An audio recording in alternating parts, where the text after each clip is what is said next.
I meditated this morning for the first time in like 3 days, and my goodness, mindfulness strikes again.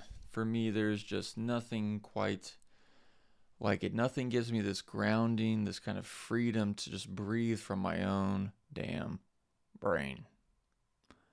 A lot of us are like constantly searching, wondering if we're doing the right thing. We feel confused about whether we're going in the right direction in life.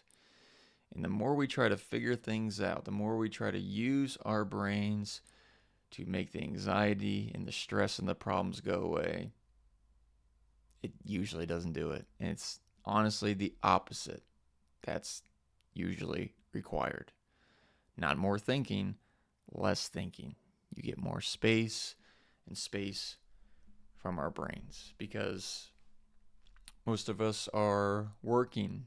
We have school, kids, errands, social events, and then social media in between all that stuff I just said.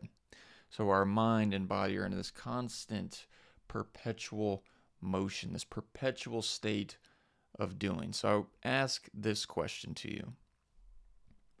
When is there time that you just do nothing? Now, not Netflix, not scrolling, not playing a video game, just sitting there, watching, getting acquainted, meeting your own brain. Doesn't happen very often, does it? And that's what meditation gives to me. When you pick a home base, which is something that you pay attention to, it could be your breath, something you visualize, whatever. When you focus on that, you're guaranteed to get distracted.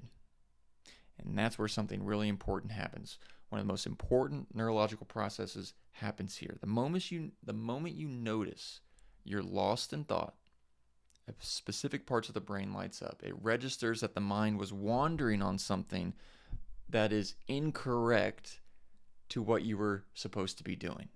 You're supposed to be paying attention to your breath. Your mind wanders. And when you notice that mind wandering, this rare filter is applied. Thinking is not what we were supposed to be doing right now. And then the more you practice, the more reps you get, like doing push-ups, the faster you get at catching it. The quicker can you return to what you were doing. And this translates outside of meditation into your life. Whatever you're doing, you notice more easily and quickly the mind wandering. So now we're cooking with gas. Now stay with me here. The more you stay with that home base, the more space you start to get from your thoughts. So I want you to think of your brain like a pot, like a big cooking pot.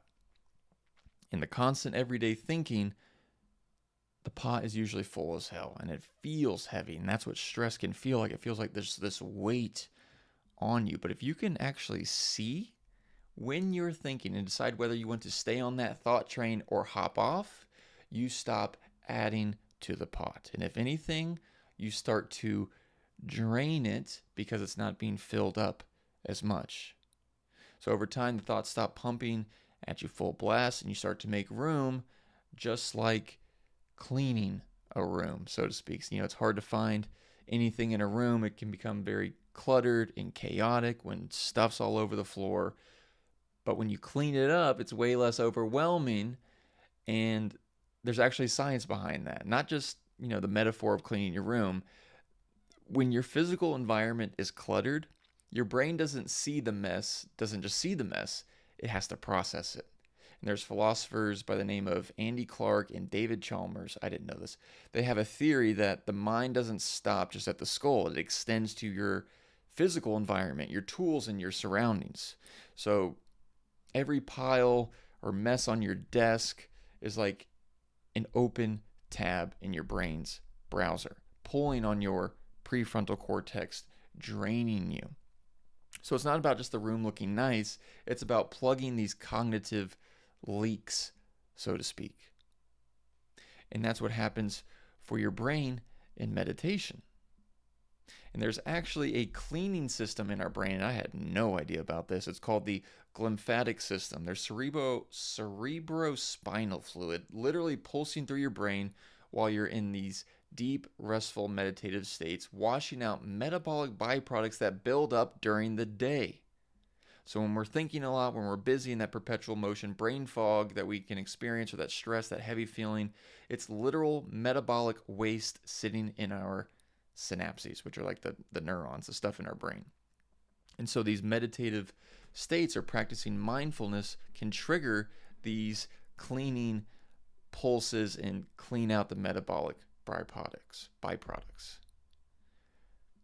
I just think that's insanely cool. So the more you meditate, the more you start to see that you're not your thoughts. And then from there, you start to see that you are not your mind. You begin to have a different relationship with your own brain. And you start to see the mind as if it was the thoughts in it were someone else talking. It's like a radio station. You know that what's being played is not you. You can decide whether this is junk, this is shit, I don't need to listen to it, or is this something worth listening to? By having that power to decide gives you a level of peace from your mind that for me is just a feeling that is unmatched. It's like when you get to this place, you can just see the mind wander. It can say the most ridiculous shit, and it's like you're listening to a little kid. And you get to decide whether you want to take it seriously or not.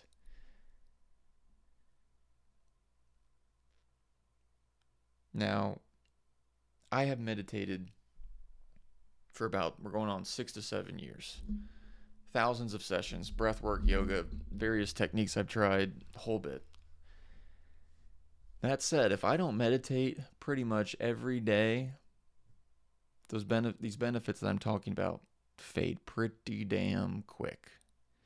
And that's actually why I wanted to talk about this today, is because I haven't meditated for 3 to 4 days until this morning for 45 minutes, and it was like, I felt the weight leave. I felt the pot draining. It felt lighter. I felt more at peace, and I felt more like myself, less confused about life. And it's like I didn't do anything. It was the opposite. I undid stuff. I stopped doing for once. Now, there's a theory of why it's so hard to stop doing things. And when we say doing, that is the literal doing of things as well as thinking. Thinking is grouped in that bucket of doing. Now, there's this theory called terror management theory, and it's the idea that most of our doing, the grind, the productivity, the constant motion, is a defense mechanism. What are we defending against? Well, a lot of us on a subconscious level are afraid that if the noise stopped and the clutter were to fall away, we would be left with just ourselves. And for a lot of us, this is terrifying. A lot of us, we are running from things that we are afraid to deal with head on. And so that when you peer into this mental pot that kind of looks back at you like a mirror when you sit down to meditate, things can come up. Thoughts and emotions that can come up that you may have never known you had, or maybe you're running from. There's a meditation teacher that I love listening to. If you haven't heard of him, Jack Kornfield. He's incredible. Buddhist practitioner, teacher, has tons of books. You can find him on YouTube for sure.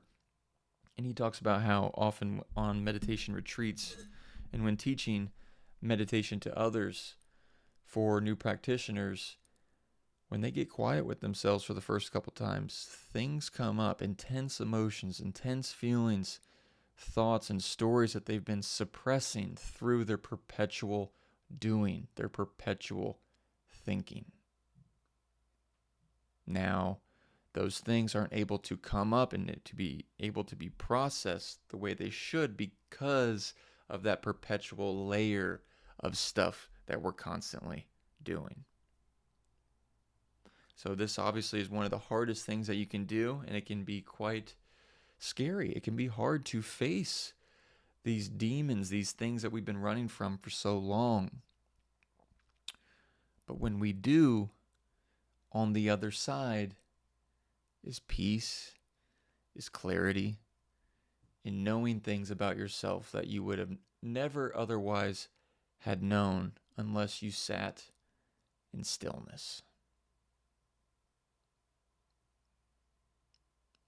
There's a writer named Jorge Luis Borges who wrote a story called The Library of Babel. Now, it was a story of a universe-sized library containing every possible book ever written.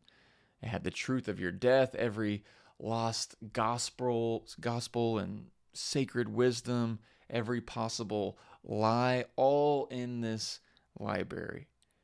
And buried under quintillions and unfathomable amounts of pages of complete gibberish as well.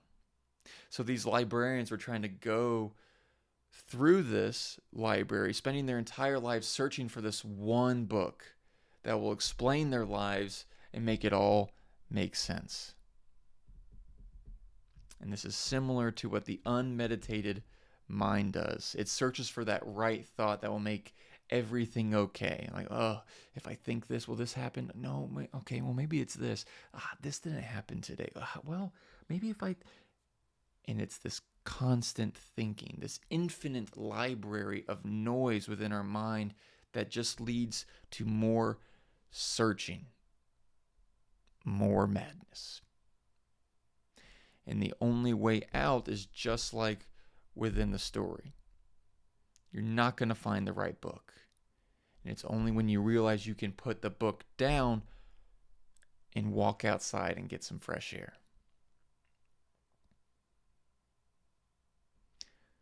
So if you haven't practiced meditation before, don't expect results to just show up immediately. It's like anything else, lifting weights, learning an instrument, new language, whatever is worth doing, worth the result takes time. Consistency is a key, even when you don't feel like it. And so for me, even though I've meditated a lot, like I've said, the benefits are not always coming up. You have to continue to practice to feel those benefits. So I'm going to start tracking for the next 30 days. I'm going to sit and meditate and try to do it every single day, tracking on the calendar every time I meditate. And let's see what happens. Let's see what happens if I actually can stay consistent with it, what it feels like over time, and that momentum that I can build from there. Because the truth is, the mind is just too damn powerful to be left unchecked. It fills back up. That mental pot continues to fill. It's just too strong.